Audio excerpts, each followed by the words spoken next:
Oh iya Wak, ya pula. Apa cerita? Sehat kalian kan Wak ya? Sehat lah, orang Indonesia sehat dan gembira ya. Jadi gini Wak, apa yang ada di benak kalian nih kalau aku ucapkan tentang polisi? Nilang, Hilang. ya, Ah, nangkapin maling, maling, maling ayam itu Ayam. Pak. korupsi. Bukan maling uang negara. Aduh, itu oknum tuh. Itu oknum. Nih, ada ucapan almarhum Gus Dur nih tentang polisi jujur yang ada di Indonesia. Cuma ada 3. 1, patung polisi. 2, polisi tidur. 3, polisi hugeng. Nah, jelaskan Wak ya. Jadi cuma ada 3 polisi yang jujur. Cuma 3 Pak. 3 aja. Terus yang banyak tuh? Oknum. Ya pula. Tapi ada juga nih Wak, polisi baik tuh kayak polisi Purnomo ya kan, yang merawat ODGJ. Polisi baik tuh. Jadi nambah 4 lah sekarang ya. Setelah sekian lama. Setelah sekian lama. Insya Allah.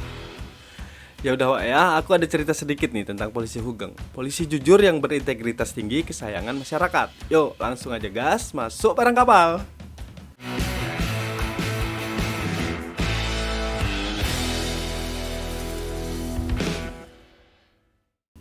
Wak, Hugeng Iman Santoso atau yang kita kenal sebagai Jenderal Polisi Hugeng, beliau adalah sosok polisi yang dikenal sangat-sangat jujur dan berintegritas tinggi, Wak. Dan sepertinya belum ada tandingannya hingga saat ini, Wak, di Indonesia, ya kan? Di Indonesia ya. Beliau lahir di Pekalongan, Jawa Tengah pada tanggal 14 Oktober 1921 dari kalangan keluarga ningrat, Wak. Ayahnya Soekarjo Kardihatmojo adalah amtenar atau pegawai pemerintahan Hindia Belanda masa itu. Ayahnya itu seorang jaksa di daerah Pekalongan, ya.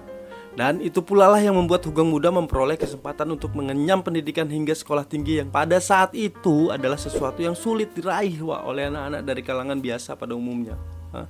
Ya nggak semua orang bisa sekolah masa itu, ya kan? Ngertilah kalian susahnya waktu itu ya. Jadi Wak, sekedar sejarah singkatnya aja nih ya. Beliau mulai bersekolah di HIS atau Holland Inland School. Itu setingkat sekolah dasar di Pekalongan. Lulus tahun 1934. Lulus. Yakin. Terus kemudian melanjutkan di Mulo atau Mir Wildgebert Lager Onderwijs. Nah, setingkat SMP. Lulus Pak. Lulus. Nah, terus kemudian Hugeng pindah ke Jogja Wak, untuk melanjutkan studinya di AMS Aljimene Middelburg School. Setingkat SMA tuh sekolah ya kan. Mengambil jurusan bahasa dan sastra Wak. Lulus juga, lulus. Ada ijazahnya. Ada. Oh iya pula. Selama di AMS, Hugeng berteman dengan seniornya Burhanuddin Harahap, teman sekelasnya Sudarpo Sastro Satomo, dan juniornya Usmar Ismail dan Rosihan Anwar. Paham kan jadinya circle pergaulannya nih, ya kan? Orang-orang hebat semua tuh, ya kan? Siapa yang nggak kenal Usmar Ismail? Siapa yang nggak kenal Rosihan Anwar? Siapa yang nggak kenal Burhanuddin Harahap? Jadi pastinya sangat mempengaruhi kehidupan Hugeng muda pada masa itu ya Wak ya. Tahun 1930 setelah lulus dari AMS, beliau pindah ke Batavia untuk melanjutkan studinya di RHS atau Rijkshogeschool de Batavia ya. Yaitu perguruan tinggi hukum pada zaman itu. Ya, walau beberapa keluarganya mau beliau supaya mendaftar di Mosvia atau Middelburg Opleiding School for Inlandse Ambtenaren. Itulah singkatannya dari Mosvia tadi ya kan. Itu perguruan tinggi pegawai negeri lah kalau pada zaman itu. Kalau sekarang itu IPDN ya. Di sana Hugeng terlibat dalam organisasi kemahasiswaan bernama Unitas Studiosorum Indonesiensis atau USI. Di organisasi itu Wak, ia bertemu dengan Subadio Satro Satomo, Subandrio, Umar Sanu Haji, Khairul Saleh, Hamid Al-Gadri. Makin jelas ya kan sepak terjangnya ya kan. Tapi sayangnya nih, pada bulan Maret 1942, Jepang datang menduduki Hindia Belanda. Terus kemudian militer Jepang menutup RHS-nya, Wak, kampusnya kan itu. Jadi nggak lulus dia. Kayaknya ya, nggak ada ijazah. Jangan tiba-tiba nggak lulus ada ijazah.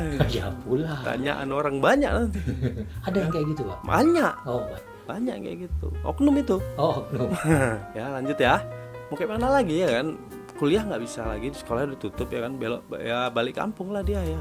Terus Wak, untuk mengisi waktu luangnya nih karena beliau udah nggak kuliah ya kan, beliau menjual telur dan buku sekolah bahasa Jepang Wak. Nah, beliau pergi dari satu kota ke kota lain bersama temannya Suharjo ya. Nah, di Semarang beliau bertemu kerabatnya dan ditawari bekerja di stasiun radio Hosokyoku namanya. Nah, radio itu cikal bakal Radio Republik Indonesia sekarang. Beliau diterima dan mulai bekerja 1 bulan kemudian, Wak. Nah, saat bekerja di stasiun radio itu, Wak, beliau mendaftar diri ke pembukaan kursus polisi di Pekalongan, ya. Hugeng kemudian melamar dan diterima sebagai salah satu dari 11 anggota kepolisian. Dari total pelamar 130, yang diterima cuma 11. Jadi nggak sekarang masuk polisi itu susah, Wak, ya. 130, 11 yang diterima, ya. Pada tanggal 31 Oktober 1946 di Jetis, beliau menikah dengan lawan mainnya yang bernama Mary di acara sandiwara radio Saija dan Adinda yang disiarkan oleh Radio Angkatan Udara, Laut, dan Darat, dan juga Radio Republik Indonesia. Jadi pengisi suara, ya. Oke, Wak, ya, kita bahas nih seberat apa godaan yang dihadapi Hugeng dalam menjaga kejujuran dan integritas jabatan yang diembannya, Wak. Yuk, gas lagi. Nah, kita bahas nih seberat apa godaan yang dihadapi Hugeng dalam menjaga kejujuran dan integritas jabatan yang diembannya, Wak, ya. Yuk. Tahun 1946, Wak, Hugeng diangkat sebagai Kepala Bagian Reserse Kriminal Sumatera Utara. Penempatan tugas beliau di wilayah yang dikuasai korupsi, penyeludupan, dan mafia perjudian inilah yang membuat titik awal kisah kejujuran dan integritas Hugeng yang melegenda sampai sekarang ini dimulai, Wak. Baru sampai nih di hari pertama di Medan, ya kan. Mentah-mentah beliau nolak tuh semua gratifikasi mobil sama rumah mewah beserta isinya. Nolak dia, atau enggak? Kalau aku di posisi itu, Tolak. tawar apa nih? Yang minta yang ini. Enggak gitu juga aku, kalian. Jadi, Wak, beliau lebih memilih tinggal di hotel, Wak. Nggak disentuh dikit pun barang-barang dari mafia itu, Wak. Ngeri integritasnya nih, ya kan. Kalah kalian. Terus, Wak, di tahun 1960, Wak, beliau ditarik ke Jakarta buat jadi kepala jawatan imigrasi, ya kan. Nah, istri beliau inisiatif buka usaha bunga kecil-kecilan nih di garasi rumahnya, cuma di garasi rumah buka usaha bunga. Ya tujuannya buat nambah-nambah penghasilan, ya kan, Wak. Ya karena Hugeng masa itu hanya digaji dari kepolisian, ya kan. Tapi apa yang terjadi, Wak? Sehari sebelum Hugeng diangkat jadi kepala imigrasi, beliau meminta agar istrinya menutup usaha bunganya, Wak. Karena khawatir koleganya di imigrasi ngeborong semua bunga dengan istrinya, Wak. Dengan Kok istrinya pula diborong? salah. Karena khawatir koleganya di imigrasi ngeborong semua bunga dagangan istrinya, Wak. Ya, ngerti lah kalian, ABS, ya kan, asal bapak senang. Fasilitas lancar, urusan lancar, ya. Segitu sampai beliau memikirkan dampaknya, ya kan, Pak. Kalau aku di posisi itu, Pak, borong dulu dagangan istriku. Rasis sih. Enggak juga gitu aku kok. Lanjut ya, Pak, ya. Terus ada juga nih, Pak, saat beliau udah jadi Kapolri nih masa lalu, integritas dan kejujuran Hugeng terus-terusan diuji di setiap kasus yang dia tangani, Pak. Di mana sosoknya yang dikenal tak mempan disogok seolah menjadi antitesis dari rezim kepemimpinan Presiden Soeharto pada masa itu. Salah satu kasus besar yang ditangani Hugeng adalah penangkapan penyeludupan mobil mewah oleh Robi Cahyadi dan Sigit Wahyudi di Tanjung Priok, Pak. Tapi anehnya cuma beberapa jam di sel nih bebas mereka berdua, Pak. Karena ada intervensi dari orang kuat. Rupanya ada jaringan yang lebih besar memang, Pak. Ada permainan kepala badan intelijen dan Kadin penyeludupan bea cukai Tanjung Priok, Abu. Nah, si Robi tadi, Wak, divonis 10 tahun penjara, tapi ngejalanin cuma 2,5 tahun. Terus bebas bisnis dia, bisnis tekstil. Dengan siapa? Keluarga Cendana. Kejam dunia ini. Nah, itulah, kuat dia. Terus ada juga, Wak, kasus besar Sum Kuning, Wak. Kasus pemerkosaan seorang wanita bernama Sumariem di Yogyakarta, Wak. Yang diduga pelakunya adalah segerombolan pemuda. Terus Sum ngelapor nih ke polisi ceritanya, Wak. Jangankan dapat pembelaan, malah Sum dilecehkan dan mendapat tindakan kekerasan dari oknum polisi Jogja itu, Wak. Terus Sum melapor lagi nih kejadian itu ke media cetak, Wak. Tapi apa yang anehnya terjadi? Sum dijerat kepolisian Yogyakarta karena memberikan keterangan palsu katanya. Terus kasusnya semakin membesar karena diduga ada anak petinggi di Yogyakarta yang terlibat dalam perkosaan kasus Sum Kuning ini, Pak. Sampai Kapolri Hugeng turun tangan karena dilihat ada yang nggak beres nih kasusnya, kan.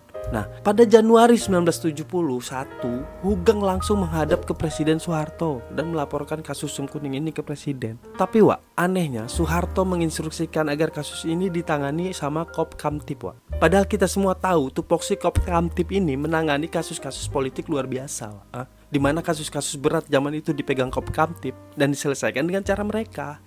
Politik nih. Ya karena ada keterlibatan orang kuasa pada zaman itu, ya kan. Mau lebih jelasnya tentang kasus Sum Kuning ini kita bahas di video tersendiri, ya, Wak. Soalnya ini menarik juga nih. Yang jelas Hugeng dipensiunkan dini oleh Presiden Soeharto dengan alasan peremajaan. Tapi penggantinya Inspektur Jenderal Polisi Muhammad Hasan yang umurnya lebih tua dari Hugeng masa itu. Tapi peremajaan. Nah itulah penuaan jatuhnya. Iya pula. Penuaan dini. Penuaan Anti aging. anti aging. Iya pula.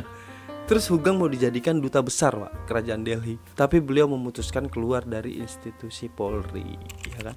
Integritasnya tinggi, jangan ngacak-ngacak dia gitu. Oke ya? Di masa pensiunnya Wak, Hugeng Iman Santoso bersama tokoh nasional Jenderal Ahana Sution, Ali Sadikin, Muhammad Nasir, dan lain-lain ikut tergabung bersama Petisi 50 Wak. Sebuah gerakan moral yang aktif mengkritisi pemerintahan Orde Baru yang dianggap menyeleweng dari cita-cita kemerdekaan, ya kan? Memang nyeleweng. Ya gitulah gitu. Yang akhirnya hak perdata Hugeng sebagai warga negara dimatikan rezim Soeharto. Ya berimbas juga ke anak istrinya. Jadi setiap ngurus-ngurus data-data yang ada nama Hugeng ya tolak. Ya pokoknya imbas lah. Hugeng Iman Santoso lah yang pertama menginisiasikan penggunaan helm kepada pengendara motor Wak, yang masih kita terapkan nih sampai saat ini Wak, ya. Hugeng Iman Santoso lah yang di sisa usianya nih hidup sederhana dengan dana pensiun dan menjual lukisan hasil karyanya. Tanggal 14 Juli 2004, Hugeng Iman Santoso meninggal dunia karena penyakit stroke yang dideritanya. Ya sesuai permintaannya beliau agar dimakamkan di pemakaman umum bersama kerabat-kerabatnya yang udah duluan. Gak mau di makam pahlawan beliau. Hugeng Iman Santoso tetap menjadi representasi bagi masyarakat terhadap sosok polisi yang jujur, merakyat, dan berintegritas yang mungkin saat ini sulit dijumpai Wak, pada masa sekarang ini ya kan? Tapi aku percaya pasti ada Hugeng-Hugeng lain yang lahir dari kepolisian kita kelak ya kan Wak? Percaya kalian? Percaya. Mudah-mudahan. Amin ya. Oknum. Kok nggak percaya Pak? Aduh, udah Wak, ya. Oke Wak ya. Jadi aku rasa aku harus ke Jogja dulu nih Wak. Mau ada yang diurus. Ngurus apa Pak? Ngurus ijazah. Iya pula, ijazah apa Pak? Ijazah ngetik 10 jari. Iya. Oh iya Wak. Emang masih ada Pak? Ngetik 10 jari Pak? Ada. Buat apa sekarang? Nggak tahu.